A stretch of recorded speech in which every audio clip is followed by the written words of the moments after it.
Bismillahirrahmanirrahim. Assalamualaikum warahmatullahi wabarakatuh. Alhamdulillahilladzi hadani li hadza wa ma kunna linahtadiya laula an hadana Allah. Asyhadu an la ilaha illallah wahdahu la syarika lah wa asyhadu anna Muhammadan abduhu wa rasuluh. Allahumma salli wa sallim wa barik wa an'im ala sayyidina Muhammad ibn Abdullah wa ala alihi wa sahbihi wa man tabi'ahu wa wala. Alhamdulillah, nashkurullah wa nashkurukum jami'an ala hadhihi al-fursah al-thaminah, yakni fursah li muwasalati ad-dars at-tauhid alladhi inqata'a bisababi al-imtihan al-fasli, wa aidan المفروض يعني في الأسبوع الماضي أنا أدرسكم، ولكن عندنا برنامج صلاة الاستسقاء في معهد تشيلودونغ، إذن أنا لا أستطيع أن أدرسكم. فإن شاء الله اليوم نحن نواصل درسنا ونبدأ من موضوع جديد، الذبح لغير الله. طيب ما معنى الذبح؟ الذبح يعني قطع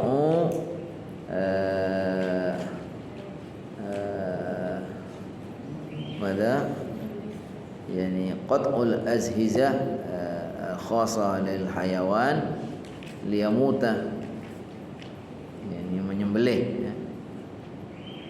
وهنا الذبح في الإسلام طبعا هذا مشروع، ولكن إذا كان النية يعني لله تعالى، والطريقة أيضا موافقة لشريعة الله. هناك ذبح والنية يعني القصد من الذبح لغير الله، فهذا حرام ويجعل هذا من الشرك أيضا. ولكن إذا كان الذبح القصد منه لأجل الله وطريقة الذبح موافقا لشريعة الله، فهذا أمر مشروع وهذا جائز. طيب، الآن نحن ما زلنا نتكلم عن أنواع الشرك، ومن بعد أنواع الشرك يعني الذبح لغير الله. الذبح لغير الله شرك كما تعلمتم. الشرك يعني إذا كان الشرك الأكبر يعني ماذا؟ تسوية غير الله بالله فيما هو من خصائص الله، يعني يجعل شيئا لغير الله، وهذا الشيء في الحقيقة يعني فقط لله، يعني يختص بالله، يعني تسوية غير الله بالله فيما هو من خصائص الله. مثل ماذا؟ العبادة، الصلاة هذا أمر خاص لله، وكذلك الدعاء، وكذلك ماذا؟ السجود والركوع، هذه كلها من الأمور المختصة لله.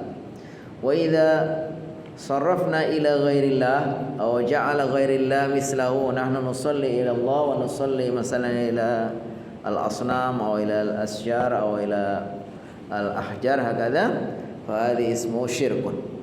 وإذا كان الشرك الأكبر يعني هو تسوية غير الله بالله فيما هو من خصائص الله.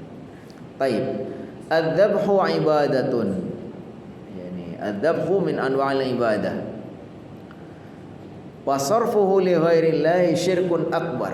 إذا كان واحد يذبح الغنم أو يذبح الشاة أو البقر، ولكن القصد منه ليس لرضاء الله، وإنما القصد لمثلا الذي يسكن في ماذا؟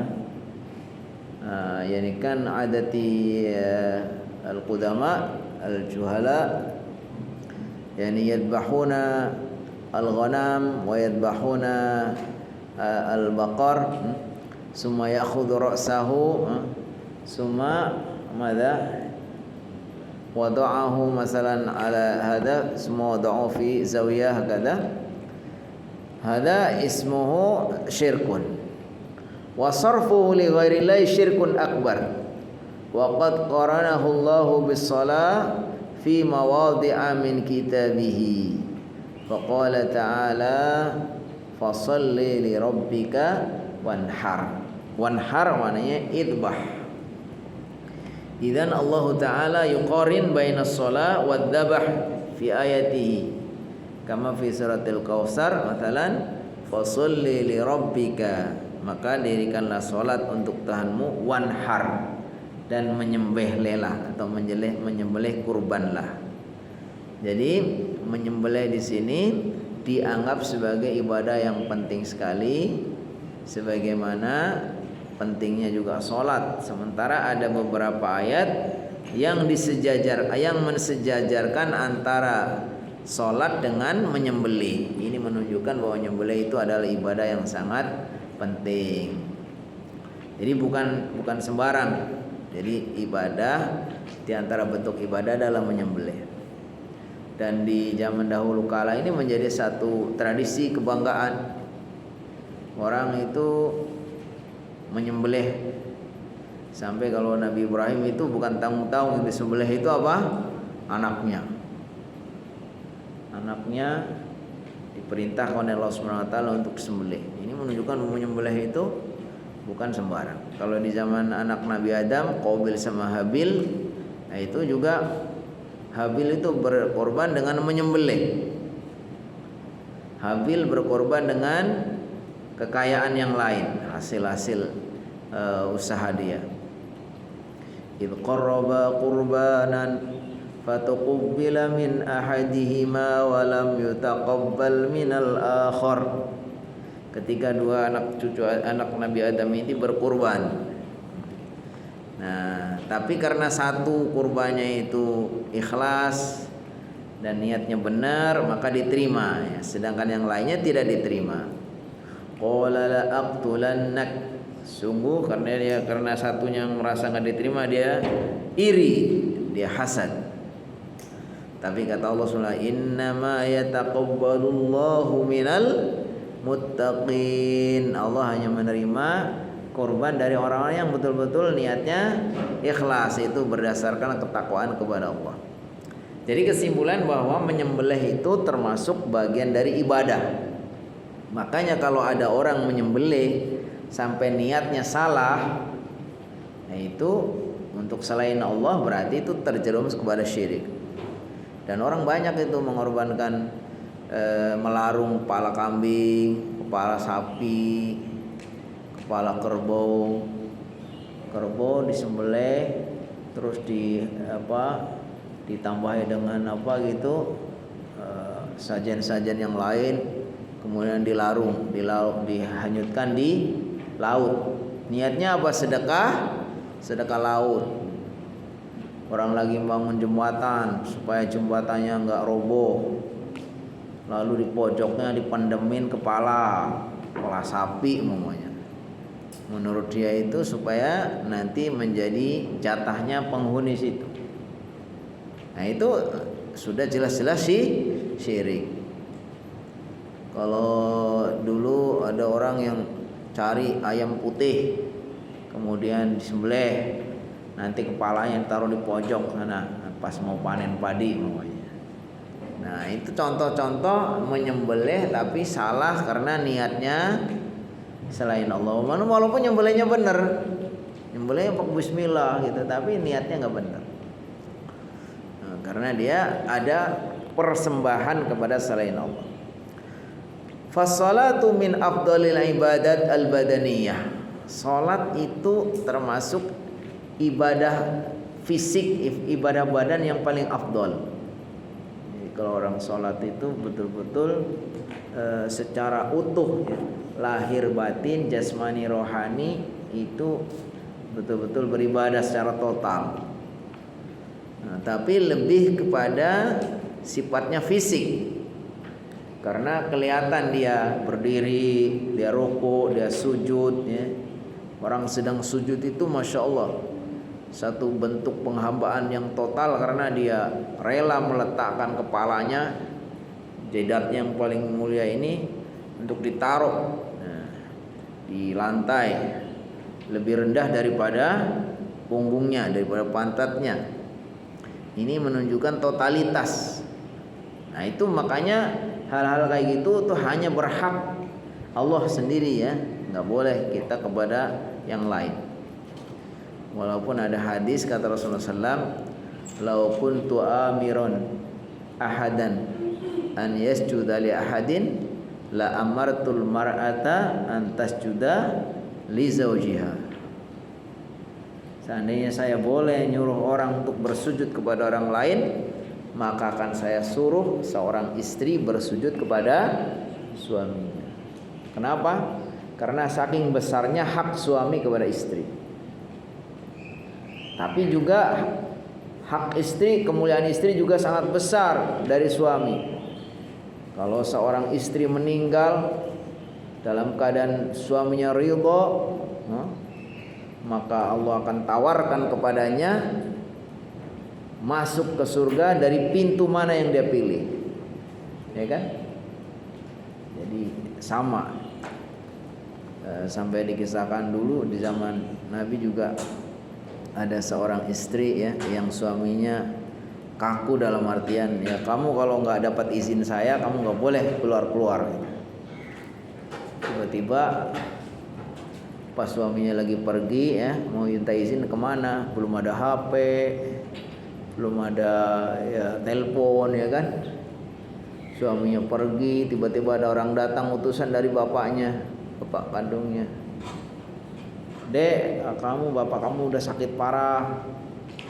Ini sudah dekat sakaratul maut. Cobalah kamu datang sana," ya kan. Kata istrinya karena saking taatnya kepada suami, saking solehahnya, katanya, "Aduh mohon maaf, suami saya lagi nggak ada, saya minta izin nggak bisa, sementara saya itu nggak diizinkan pergi dari sini." Ya sudah lah kalau gitu, dia balik lagi. Ternyata bapaknya belum meninggal juga. Datang lagi ke situ, "Dek, tolong, udah datang belum suami kamu? Udah bisa belum minta izin?" Akhirnya sudah berkali-kali suami yang nggak pulang-pulang. Sampai akhirnya bapaknya meninggal. Karena saking taatnya kepada suami, ini justru Allah SWT rahmati bapaknya ini mendapatkan ampunan karena saking solehanya si anak perempuan ini. Cuman kalau jadi suami jangan galak-galak, jangan mentang-mentang ya, harus baik. Kamu kalau ada perlu mendesak ya nggak mesti izin, gitu. Kan harus dikasih fleksibilitas juga. Boleh ya, kamu pergi izin kalau untuk keperluan yang baik, untuk ngaji, untuk yang positif kita kasih izin. Nah, jadi kita saling, istri juga harus baik kepada suami, taat. Suami juga harus baik kepada istri, jangan galak. Suami juga jangan galak, istri jangan cerewet. Nanti kalau kamu sudah bersuami istri, sekarang belajar dulu.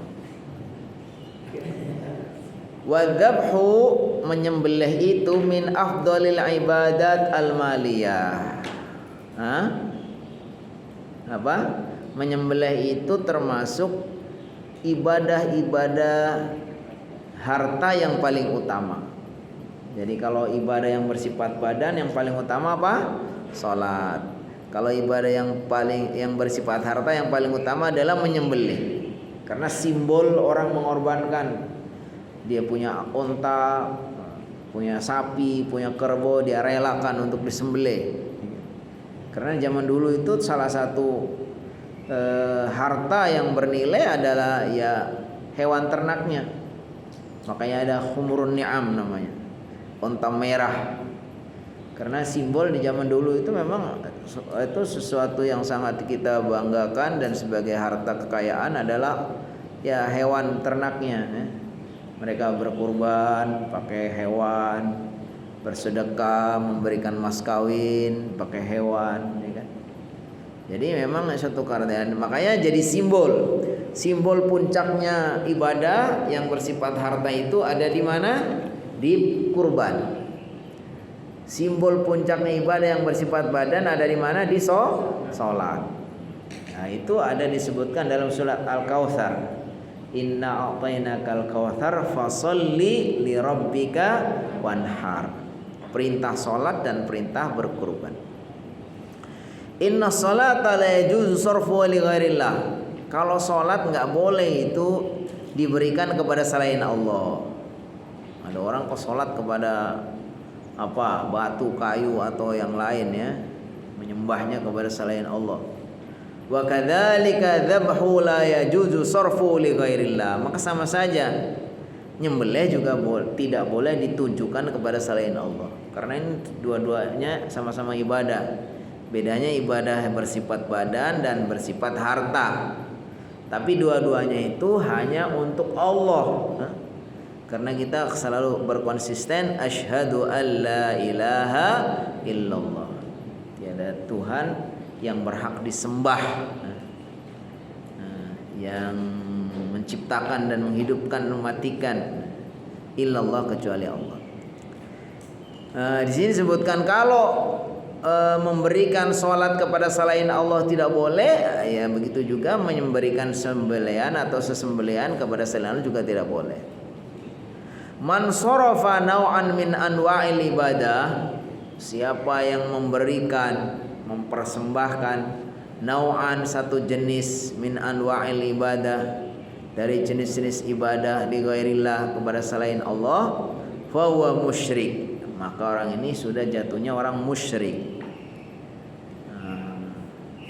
Jadi intinya puasa, sholat dan menyembelih itu dua-duanya ibadah, itu hanya hak Allah.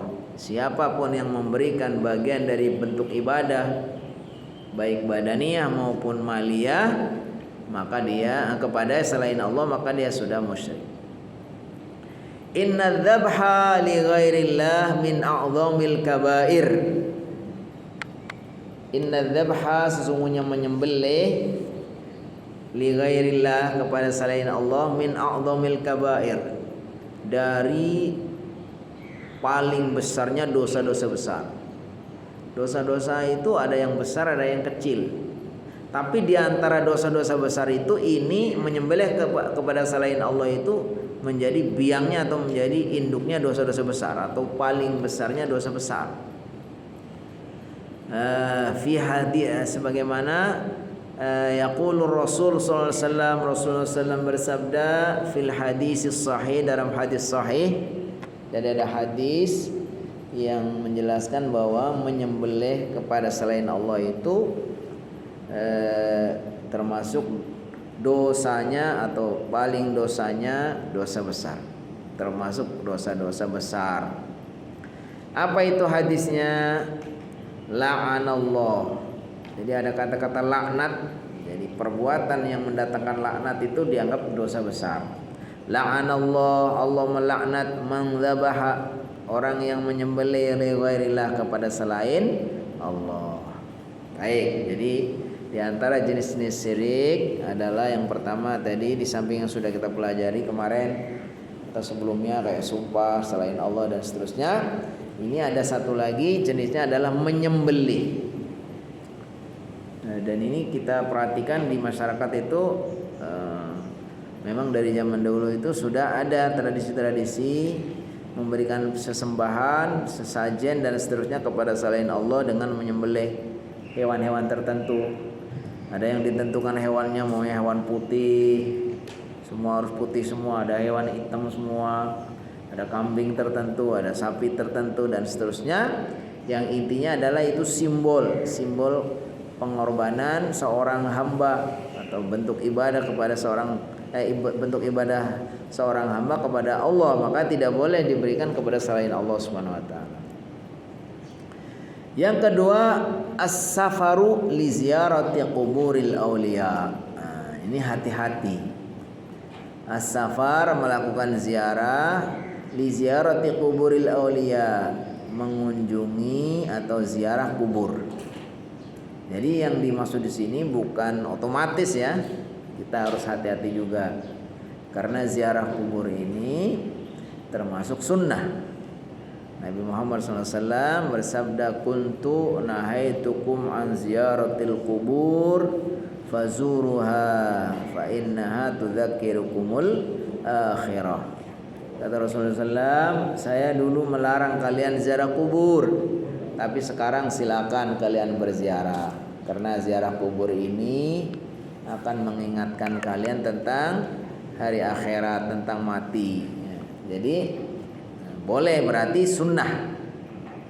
Cuman di sini diingatkan supaya hati-hati, hati-hati caranya, hati-hati juga niatnya. Karena ada ziarah kubur yang masyru', yang disyariatkan, ada ziarah kubur yang mamnu, yang dilarang. Yang masyru' berarti yang sesuai dengan tuntunan Nabi Muhammad SAW, tuntunan agama. Yang mamnu ini yang tidak sesuai, yang ada unsur kesyirikan di situ, disertai dengan keyakinan-keyakinan mitos, keyakinan-keyakinan yang bisa membuat orang itu sesat. Nah, di sini disebutkan as-safaru li ziyarati quburil auliya, bersafar untuk melakukan ziarah kubur para wali.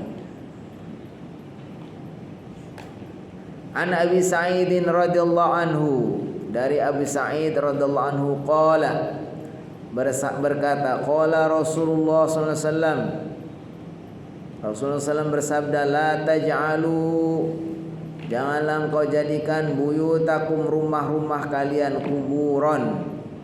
kuburan-kuburan.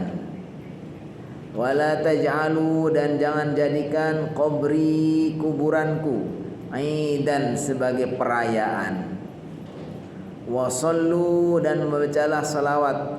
Wasallu, dan bacalah salawat kalian alayya, kepadaku. Fa inna salatakum, sungguhnya salawat kalian, ya doa, tablughuni, sampai kepadaku, haitsu kuntum, dimanapun kalian berada.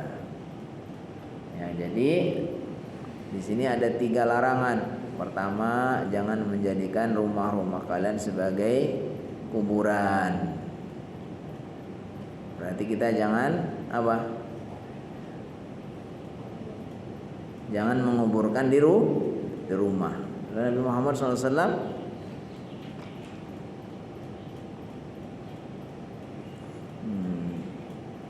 Nabi Muhammad SAW itu, semua para nabi itu ketika wafat itu dikuburkan di mana beliau wafat. Karena itu para nabi sejak zaman dahulu kala itu disyariatkannya nabi itu dikuburkan di mana beliau wafat. Karena wafatnya waktu itu di kamar di rumah beliau, maka ya sudah dikuburkan di situ. Nahan Nabi sallallahu alaihi wasallam, Nabi Muhammad sallallahu alaihi wasallam melarang an-nasa, manusia, an yaj'alu qabrahu, menjadikan kuburan Nabi aidan, sebagai perayaan. Nabi Muhammad melarang kuburan beliau dirayakan seperti orang Syiah. Orang Syiah itu menjadikan kuburan para imamnya itu untuk perayaan di situ. Bahkan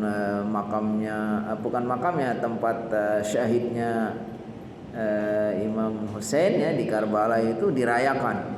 Situlah mereka mempraktekkan sebagai orang yang dizalimi ya, dengan memukul-mukulin dirinya dan seterusnya ya, meratap sedih gitu. Nah, ini jadikan tempat itu sebagai perayaan atau sebagai peringatan. Hirsan ala hifdzi ummatihi. Nabi Muhammad melarang itu karena beliau hirsan, ingin atau punya keinginan yang tinggi, ala hifdzi ummati, menjaga umatnya, minasyirki, dari kesyirikan, supaya umatnya jangan sampai terjerumus ke kemusyrikan. Makanya tidak boleh menjadikan kuburan beliau sebagai tempat dirayakan, dikultuskan berlebihan. Waqad kariha, dan sungguh tidak suka membenci. Al-Imam Malik li ahli Madinah, untuk penduduk Madinah, an ya'tu, untuk mendatangi kuburan Nabi sallallahu alaihi wasallam, kuburan Nabi sallallahu alaihi wasallam. Jadi Imam Malik disebutkan tidak senang atau memakruhkan, tidak begitu senang kalau orang itu, orang penduduk Madinah kemudian selalu membiasakan atau berbondong-bondong mendatangi kuburan Nabi. Likai la yusbiha dzalika 'adatan sabitah, agar hal itu tidak menjadi kebiasaan yang terus-menerus. Jadi khawatir beliau nanti kalau secara umum ya namanya orang ziarah kubur, apalagi ziarah kubur Nabi ya tentu baik. Nah, tetapi beliau tidak ingin kalau orang itu selalu berbondong-bondong merutinkan untuk datang ke kuburan Nabi. Khawatir itu menjadi adat yang tetap. Wa qala, lalu beliau berkata, lan yasluha, tidak, lan yusliha, tidak akan memperbaiki hadhil ummata, kepada umat ini tidak akan menjadi baik, illa, kecuali apa-apa aslaha awwalaha, yang sudah memperbaiki atau yang sudah memperbaiki awal-awalnya. Paham enggak? Jadi kata beliau, umat ini tidak akan menjadi baik kecuali dengan melakukan apa-apa yang sudah terbukti dulu memperbaiki umat sebelumnya. Ya, jadi jangan sampai melakukan hal-hal baru yang sebetulnya bukan malah akan memperbaiki umat tapi akan memperburuk. Makanya dikatakan lan yusliha hadhil ummah, tidak akan bisa memperbaiki umat ini illa, kecuali perkara-perkara aslaha, yang telah memperbaiki awala, umat-umat dahulu. Umat-umat dahulu yang maksudnya apa? Agamanya bagus, orangnya soleh, agamanya kuat ya, jaya dan seterusnya. Itu kenapa? Yaitu mereka. Kalau kita kepengin jaya seperti mereka, kita melakukan hal-hal yang sudah dilakukan oleh mereka. Nah, seperti itu. Jadi intinya ziarah kubur, jangan salah paham. Ziarah kubur itu hukumnya masyru'. Tapi ada ziarah kubur yang mamnu. Ziarah kubur yang masyru' itu setidaknya ada 3 hal yang harus dilakukan. Yang pertama, niatnya untuk mengikuti sunnah Nabi. Yang kedua, untuk mendoakan orang yang diziarahi. Yang ketiga, untuk mengingatkan dirinya akan kematian. Masih ingat nih, ziarah kubur yang disunahkan atau yang disyariatkan setidaknya melakukan 3 hal. Apa? Niatnya littiba'i sunnatin Nabi, untuk mengikuti sunnah Nabi, karena Nabi memerintahkan kita ziarah kubur. Yang kedua, mendoakan orang yang ahli kuburnya, bukan minta doa ya, mendoakan yang ahli kuburnya. Ya Allah, Allahumma ighfir lahu warhamhu, dan seterusnya. Yang ketiga, mengingatkan diri kita bahwa kita juga akan mengalami nasib yang sama, yaitu sama-sama apa? Sama-sama mati. Supaya kita, ya Allah, kan ini persoalan masalah waktu saja ya. Ini teman saya kemarin masih ngobrol-ngobrol banget, sekarang sudah mati gitu. Baik, jadi jangan sampai disalahpahami. Wah, nggak boleh ziarah kubur nih, haram, nggak boleh kita ziarah ini nanti dikiranya kita ekstrim. Bukan, kita kepenginnya mengajarkan ziarah kubur yang benar. Ziarah yang tidak benar itu tadi, pertama, niatnya salah, bukan mau niat menghidupkan sunnah Nabi, tapi niatnya ada tujuan-tujuan tertentu. Kita lagi kepengin punya cita-cita apa, kemudian nih kita datang ke kubur minta sesuatu. Nah, atau kita menganggap kuburan ini keramat dan seterusnya. Dan seterusnya, itu yang tidak boleh. Baik. Nah ini udah ada penjelasannya, lebih bagus di bawahnya. Ma yaf'aluhun nasu 'indal kubur. Apa-apa yang biasanya orang lakukan ketika di kuburan. Wa huwa naw'ani, itu ada dua macam.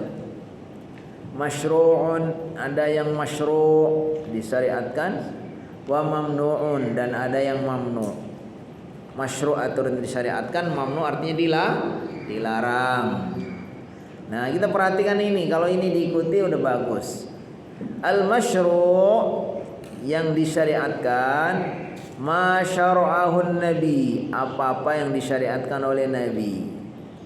Min ziyaratil kubur, dari ziarah kubur, allati yazurul muslim, yang dilakukan oleh seorang muslim, muttabi'an li sunnah, dan mengikuti sunnah nabi. Tadi 3 hal itu sunnah nabi. Niatnya untuk menghidupkan sunnah nabi, niatnya untuk mendoakan, niatnya untuk mengingatkan dirinya akan kematian. Fayad'u, ini langkah-langkahnya. Fayad'u, maka dia berdoa, li ahliha, kepada ahli kuburnya. Mendoakan ya, bukan berdoa, bukan minta. Mendoakan, jadi berdoa kepada Allah untuk mendoakan ahli kubur. Umuman, secara umum. Allahumma ighfir li ahlil kubur. Ini kan umum. Siapapun yang di kuburan situ berarti itu sampai kepadanya. Allahumma ighfir li ahlil kubur. Ini namanya umuman. Wali aqaribihi, dan kerabatnya.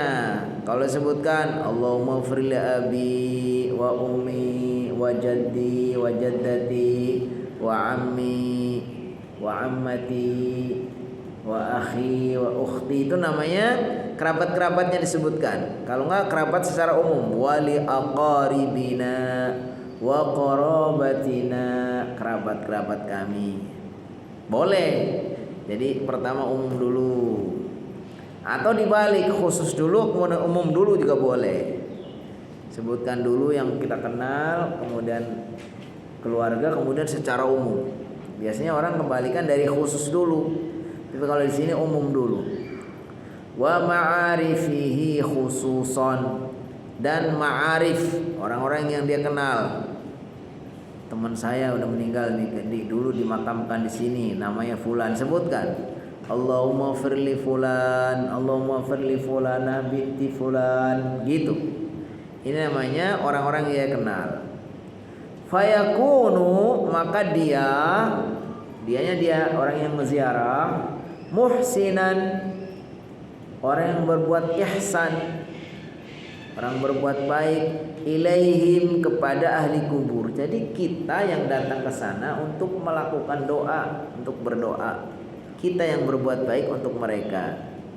Karena mereka sudah tidak bisa berdoa lagi, kita doakan. Gitu. Lahum, kepada mereka. Wa talabil afwi, dan memintakan maaf, wal maghfirah, dan ampunan, war rahmah, dan rahmat, lahum, untuk mereka. Allahumma ighfir lahu warhamhu wa'afihi wa'fu anhu. Jadi kita berbuat baik kepada mereka dengan mendoakan dan mintakan ampun, memintakan rahmat dan ampunan. Wa muhsinan, yang kedua, berbuat baik, ila nafsihi, kepada dirinya. Orang yang ziarah ini sedang berbuat baik untuk dirinya, yaitu bittiba'i sunnah, untuk niatnya mengikuti sunnah Nabi, dapat pahala. Dari ziarah kubur itu dapat pahalanya pahala sunnah. Karena ini bagian dari ajaran Nabi, maka kalau dilakukan pasti mendapatkan pahala. Hukumnya apa ya? Sunnah. Dalam artian kalau nggak mau ziarah juga nggak sampai berdosa. Tapi kalau dia berziarah dapat pahala. Wa tadakkuril akhirah, yang ketiga, mengingatkan dirinya akan kematian. Jadi niatnya mendoakan, niatnya mengikuti sunnah, niatnya untuk mengingatkan dirinya akan kematian. Nah, itu yang disyariatkan. Amal mamnu, adapun ziarah yang mamnu. Nah, fahuwa nawani. Nah, ini masih dibagi dua lagi. Yang ziarah yang dilarang itu ada dua macam. Kalau ziarah yang disyariatkan satu macam. Nah, ini sekarang ada ziarah yang dilarang itu masih dibagi dua. Ada dua macam. Ahaduhuma muharram. Satunya itu diharamkan. Kalau diharamkan maksudnya apa? Dalam hukum Islam itu haram itu sesuatu yang apabila dilakukan berdosa, ditinggalkan dapat pahala. Ma yusabu tarikuhu wa yu'aqabu fa'iluhu. Lawan dari wajib. Kalau wajib ma yusabu fa'iluhu wa ma yu'aqabu fa'iluhu, wajib ma yusabu fa'iluhu, terus wa ma yusabu fa'iluhu wa yu'aqabu ma yusabu fa'iluhu. Kalau wajib apa? Sesuatu yang melakukan dapat pahala. Yang meninggalkan wa yu'aqabu tarikuhu, yang meninggalkan berdosa. Nah, ini ada yang hanya haram saja, berarti dosa. Wa wasilatun ila syirki, dan bisa menjadi perantara jalan menuju kesyirikan. Ya, karena dosa tidak sampai membatalkan agama, tapi ini sudah nyerempet-nyerempet atau bisa mengantarkan kepada syirik. Kayak apa di sini? Kata massuhi biha, seperti mengusap-usap kuburan. Jadi dia buat kuburannya, ustadznya atau keluarganya itu dibuat yang bagus, terbuat dari batu marmer yang mahal. Terus dibuat sekitarnya ada rumah-rumahannya. Kemudian dia di situ nanti ya dengan manggil-manggil, meratap-meratap gitu, mengelus-ngelus. Wa tawassul bi ahliya, dan bertawasul dengan ahlinya. Dia yakin bahwa ini kuburan orang keramat, ulama besar, orang yang soleh. Ya Allah, kiranya dengan saya ziarah kepadanya, Engkau mudahkan saya menghafal Al-Quran, cepat hafalannya, umpamanya.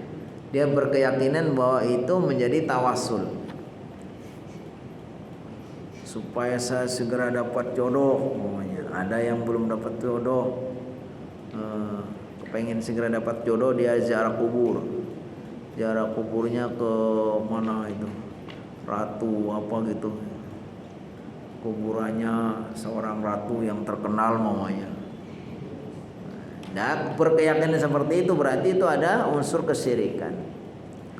Wassalatu indaha, salat di dekat kubur, ngaji salat, menghafalkan dekat kubur.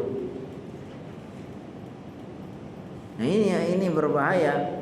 Dalam artian bisa menghatamkan Al-Quran di dalam kubur itu ya mungkin terjadi ikhtilaf di antara para ulama, tapi yang lebih aman kita jangan, karena kita membaca di situ, membaca Quran di dekat kubur. Dulu saya ingat ada saudara saya nih bercerita, waktu saya di pesantren, ada juga saudara saya masuk pesantren. Saya masuk pesantren yang ya rasional lah. Rasional itu pesantren modern yang cara berpikirnya itu ya tidak terlalu tidak terlalu kultus, tidak terlalu berlebihan memuliakan ini ya orang-orang soleh gitu. Ya biasa-biasa saja. Dan guru saya juga itu tidak mau dicium tangannya apa itu, dia nggak mau. Dia ingin seperti biasa seperti murid-muridnya. Tidak mau dia dilebih-lebihkan. Sementara ada saudara saya itu yang di pesantren tradisional yang begitu sangat berlebihan, sampai dia menghatamkan nanti di dekat pesantrennya itu ada kuburan ada makamnya kiainya, kiai sepuh yang sudah meninggal. Nanti di situ santri-santri itu biasa menghatamkan Al-Qur'an. Dia ada keyakinan katanya kalau menghatamkan di situ nanti lebih begitu. Jadi punya paham-paham yang menurut saya menyimpang gitu. Dia menghatamkan di situ malam-malam tertentu dia bahkan dia itu yang lain pokoknya yang lain tidak puasa dia lebih bagus puasa. Ya bagus sih, tapi kadang berlebihan. Yang lain pada kerja cari, kalau di pesantren tradisional kan sambil kerja, dia nggak mau kerja, lebih bagus saya nggak apa-apa deh puasa juga nggak apa-apa, saya menghafal, saya puasa gitu. Jadi berlebihan. Tiba-tiba lama-lama itu ngaco dia.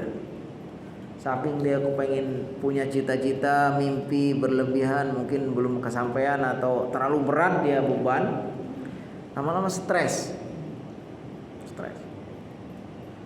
Iya, stres itu ya karena begitu, terlalu berlebihan dia datang ke kuburan apa gitu kan. Nah, kita hati-hati.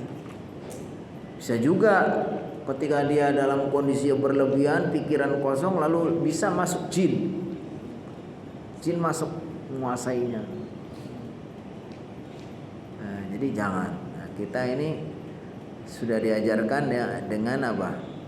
I'tidal itu sedang, tidak berlebihan juga, abai kepada para orang-orang alim kita merasa sok hebat gitu, nggak menghormati ya. Tapi kita juga tidak boleh berlebihan, terutama kepada hal-hal yang kita anggap itu penyesatan atau kita sesat ya, kultus kepada kuburan, makam tertentu, keramat-keramat tertentu itu kita hindari. Karena Islam ini agama yang rasional, tapi juga dalilnya kuat. Jadi tidak sembarang ya. Jadi tetap kita utamakan dalil, tapi dalil-dalil ini kebanyakan rasional. Kalaupun ada yang tidak rasional ya kita tetap berpegang teguh kepada dalil karena kita yakin bahwa karena akal pikiran kita aja yang belum sampai. Nah, jadi di sini disebutkan ini bisa menjadi haram, yaitu menjadikan kuburan itu untuk tawasul dengan ahli kuburnya, wassalati indah, salat di dekatnya. Nah, kalau kita pernah ziarah pesantren-pesantren yang lain tradisional itu umum tuh. Pesantrennya itu dia di samping masjidnya ada makam, itu biasanya makam mbah kiai yang sepuhnya itu yang sudah meninggal.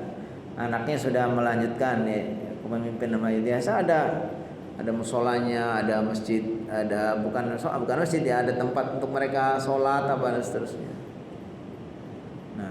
Nah, kita pengennya yang tidak seperti itu. Nah, kita beribadah berdasarkan, dan ketika kita mengamalkan ilmu yang kita pelajari dari guru kita, ini bentuk bakti kita. Gitu. Kita rajin menghafal setiap huruf yang kita baca ini, ya akan sampai. Karena hadisnya kan dalam hadis sama man qara'a harfan min kitabillah falahu bi hasanatun.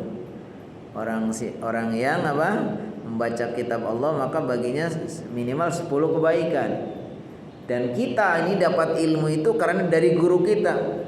Makanya kalau kita mengamalkan ilmunya itu, amal jariahnya akan sampai kepada guru kita. Dan itu yang jadi nggak usah memaksakan kita harus baca Quran di dekat makamnya atau apa, karena itu bagian yang kita takut nanti malah kita terjerumus kepada kesyirikan. Wa israjis suruj, dan menyalakan lampu indaha, di sisi kuburan, dipasang lampu supaya tidak gelap dengan keyakinan bahwa lampu ini ada pengaruhnya kepada ahli kubur. Kasihan itu mbahnya, hujan badai, tolong nyalain, pasang bawa lampu ke sana, tarik listrik untuk umpamanya. Ya, kalau kita niatnya untuk menerangi dalam artian takut ada orang lewat apa gitu ya. Tapi kalau dia punya keyakinan bahwa ini mbahnya yang ada dalam kubur kasihan kegelapan, ya beda lagi, itu ada kesyirikan. wal ghulu fiha, dan berlebih-lebihan di dalam kubur, wa fi ahliha, dan kepada ahli kuburnya. Kuburnya dikeramatkan, dibuat yang seindah mungkin, terbuat dari ini dan seterusnya, ya kan? Kemudian kepada penghuni kuburnya kita berlebihan juga. Ya sudah ada syariatnya, kita ziarah kubur, kita datang, assalamualaikum, kita mendoakan, ya kan? Kemudian semua kebaikan-kebaikan yang beliau lakukan ini akan menjadi jariyah. Termasuk kebaikan dari guru kita adalah kita sendiri. Makanya idza mata ibnu adam in qata amalu illa min salasin. Kalau anak cucu Adam itu mati maka putus amalnya kecuali 3. Di antara 3 itu apa? Aw ilmin yuntafa'u bihi, ilmu yang diambil atau yang bermanfaat. Jadi kalau kita bisa ngaji seperti ini karena guru kita, maka ketika kita ngamalkan ilmunya, guru kita dapat pahala. Niat atau tidak niat, niat mau kita sampaikan. Justru kalau diniatkan disampaikan itu takut malahan nggak pas karena nggak ada dalilnya. Dan orang banyak yang menentang, tidak setuju tentang apa? Mengirim pahala. Konsep mengirim pahala itu kan, apakah benar kita niatkan secara khusus mengirimkan pahala atau otomatis sampai sendiri? Kalau saya lebih yakin langsung sampai sendiri. Kalau kita kepada orang tua kita, ya otomatis mereka orang tua kita, karena kita adalah anak dia, kita yang dididik sama dia, maka semua amal-amal kita akan sampai. Kan aw ilmun yuntafa'u bihi aw walidin sholihin yad'ulah aw shadaqatin jariyah, sedekah jariyah. Nah, jadi seperti itu. Jadi kita nggak usah berlebihan. Seandainya nih bisa nggak ngirim pahala, secara umum memang terjadi perdebatan. Kalau menurut saya, kalau yang secara umum dalam artian tadi mendoakan, kemudian karena ilmu yang dia ajarkan kepada kita otomatis sampai. Tapi kalau umpamanya orang berkeyakinan nih, ini ada si jenazah ini kan, orang meninggal ini kan duitnya banyak banget gitu. Bagaimana kalau kita undang santri Madinatul Quran untuk menghatamkan masing-masing pokoknya 3 kali, kan? Karena dia berkeyakinan 1 huruf aja udah pahalanya berapa. Tapi dia sendiri waktu di dunia nggak bisa baca Quran, tapi duitnya banyak. Gimana kira-kira? Menurut kamu nanti bisa nggak adil? Kasihan kalau orang yang nggak punya duit. Kalau semua orang itu dengan dia menghatamkan Al-Quran, kemudian pahalanya disampai kepadanya, ya, dengan dia karena dia banyak uangnya, kemudian dia bisa ngundang sekian hafiz untuk membayarinya, kemudian dia pahalanya dikirimkan kepada mayit, itu nanti kasihan kalau orang yang nggak punya duit. Kasihan kalau yang kasihan itu orang nggak punya duit, nggak bisa manggil hafiz. Kasihan yang hafiznya, dia dikiranya hafiznya juga nyari duit, ya enggak ya. Nah, jadi intinya kalau saya lihat tidak usah diniatkan dalam artian secara khusus saya memberikan pahala, jangan kayak gitu. Kan ada yang doa Allahumma ausil sawaba, ya Allah sampaikanlah pahala bacaan Quran saya gitu. Lebih bagus kita apa? Kita baca Al-Quran, kita yakini bacaan Quran ini kan amal soleh, lalu kita dengannya kita bertawasul. Ya Allah, saya dengan membaca atau menghatamkan Al-Quran ini, kiranya Engkau ampuni ibu saya, bapak saya, guru saya, gitu kan. Sehingga itu akan lebih aman daripada mengirim pahala. Dan mengirim pahala ini memang sesuatu yang di masyarakat terjadi ikhtilaf. Tapi kalau ada orang yang berkeyakinan beda dengan kita jangan galak juga, karena kadang-kadang masing-masing punya alasan yang kuat, punya dalil. Baik. Jadi wa nahwi dzalika dan lain sebagainya. Fahiya, maka sungguhnya muharramatun. Nah, ini haram tadi. Berlebihan di kuburan. Li'annaha wasilatun ila syirki, karena itu bisa menjadi perantara menjerumuskan kepada kemusyrikan. Sanihima, yang keduanya ini kufrun. Nah, ini bisa betul-betul membatalkan keimanan, bisa kafir. Ka du'ai ahli kubur, seperti berdoa kepada. Jangan mendoakan nih, salah ya. Kalau tadi mendoakan, kalau ini berdoa kepada ahli kubur, minta kepada yang orang yang sudah meninggal. Wal istighosah bihim, dan minta tolong kepadanya. Wal i'tiqad, dan meyakini annahum, bahwa sesungguhnya mereka yanfa'una, memberi manfaat. Jadi dia punya keyakinan bahwa yang dikubur ini bisa kita mintai sesuatu, bisa memberikan manfaat sesuatu. Aw yadurrun, atau bisa mendatangkan bahaya. Padahal kita tahu ketika dia meninggal saja kita yang mandikan, karena dia sudah nggak bisa mandi lagi. Kita yang mengkafankan, kita yang menyolatkan, kita yang mendoakan. Tapi kenapa setelah dikubur malah dia minta tolong kepadanya? Ya kan? Makanya di sini kalau sudah sampai keyakinan seperti itu bisa menyebabkan kekufuran. Wa talabil hawaij, dan minta hajat tertentu. Pengen kaya, pengen pinter, pengen sembuh, pengen dapat jodoh, pengen dapat rezeki yang banyak, pengen dapat kerjaan yang bagus, biar kuliahnya masuk perguruan tinggi yang bagus. Minta kepada siapa? Ahli kubur. Nah, itu sudah bisa menyebabkan kemusyrikan. Mintanya kepada Allah. Ad-dunyawiyah wal ukhrawiyah, hajat dunia dan hajat akhirat. Minhum, dari mereka. Jadi berdoa kepada ahli kubur, mintanya kepada ahli kubur, bukan mendoakan. Mendoakan ahli kubur boleh, bagus. Mendoakan ahli kubur, berdoanya kepada Allah, tapi untuk mereka. Wa hadza syirkun akbar. Nah, itu syirik besar. Wa huwa mithlu ma yaf'aluhu ubadul asnam. Karena itu sama saja dengan apa yang dilakukan oleh penyembah-penyembah berhala. Ma'asnamihim, bersama berhalanya. Ya, karena kita yakini orang yang sudah meninggal ya sama dengan sudah benda yang sudah mati.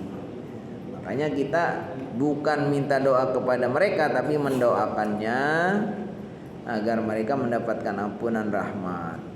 Lalu kita mengenangnya, jasa-jasanya, kita mengambil pelajaran dari kehidupannya yang positif itu saja, tidak mengkultuskan apalagi berdoa kepadanya. Wallahu a'lam bishawab. Waktu juga yang membatasi kita. Insyaallah kita lanjutkan pada pertemuan berikutnya. Kita tutup dengan membaca alhamdulillah dan doa kafaratul majlis. Subhanakallahumma wa bihamdika asyhadu an la ilaha illa anta astaghfiruka wa atubu ilaik. Assalamualaikum warahmatullahi wabarakatuh.